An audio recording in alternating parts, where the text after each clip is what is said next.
നമ്മളിപ്പോൾ ഈ കാണുന്നത് പുതിയതായിട്ട് കൺസ്ട്രക്ഷൻ നടക്കുന്ന ഒരു വീടിൻ്റെ സ്വിമ്മിംഗ് പൂൾ ഏരിയയാണ്.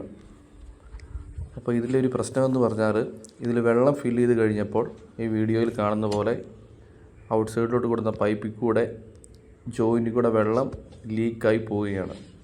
വെള്ളം പൂളിൽ നിർത്താൻ പറ്റുന്നില്ലാത്ത സാഹചര്യം. പൈപ്പിൻ്റെ ചുറ്റും വെള്ളം ലീക്കായി പോകുന്നത് നിങ്ങൾക്ക് കാണാൻ സാധിക്കും. ഇത് നന്നായിട്ട് ഈ പൈപ്പ് ഇറക്കുമ്പോൾ കോർക്കട്ട് ചെയ്തുകൊണ്ട് പൈപ്പ് ഇറക്കിയിരിക്കുന്നത് അത് പൈപ്പ് പായ്ക്ക് ചെയ്യാത്തതുകൊണ്ടാണ്, കോർ പാക്കിങ് ചെയ്യാത്തതുകൊണ്ടാണ് ഈ ലീക്ക് ഉണ്ടാകുന്നത്. ഞാൻ പല വീഡിയോയിലും പറഞ്ഞിട്ടുണ്ട്, കോർക്കട്ട് ചെയ്ത് പൈപ്പുകൾ ഇറക്കുമ്പം കോർ പാക്കിങ് എന്നുള്ളത് വളരെ ഇമ്പോർട്ടൻ്റ് ആയിട്ടുള്ളൊരു കാര്യമാണ്. ഇതിപ്പം 2 ദിവസം കഴിയുമ്പോൾ ഇവിടെ കയറി താമസം ഉള്ള വീടാണ്. ഇതിനെ മെയിൻ്റെനൻസ് ചെയ്യുക എന്ന് പറഞ്ഞാൽ എക്സ്പെൻസീവ് ആണ്. അതുപോലെ തന്നെ ഇതിൻ്റെ പല കാര്യങ്ങൾക്കും ഡാമേജുകൾ സംഭവിക്കാനും ചാൻസ് ഉണ്ട്. അപ്പോൾ എപ്പോൾ നിങ്ങൾ ഈ വർക്കുകൾ ചെയ്യുമ്പോഴും അത്യാവശ്യം പ്രൊഫഷണലായിട്ട് വർക്ക് അറിയാവുന്നവരെ കൊണ്ട് വർക്ക് ചെയ്യിക്കുക.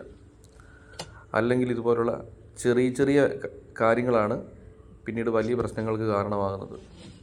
അപ്പോൾ വളരെ ശ്രദ്ധിക്കുക. വാട്ടർ പ്രൂഫിംഗ് ആയാലും എന്ത് കാര്യങ്ങളത് തന്നെയാണെങ്കിലും അത്യാവശ്യം പ്രൊഫഷണലായിട്ട് അറിയാവുന്നവരോടൊന്ന് ഒരു കാര്യം ചോദിച്ചിട്ട് ചെയ്യുക എന്നുള്ളതാണ് ഇതിലേറ്റവും മെയിനായിട്ട് നിങ്ങൾ ശ്രദ്ധിക്കേണ്ട ഒരു കാര്യം. Thank you.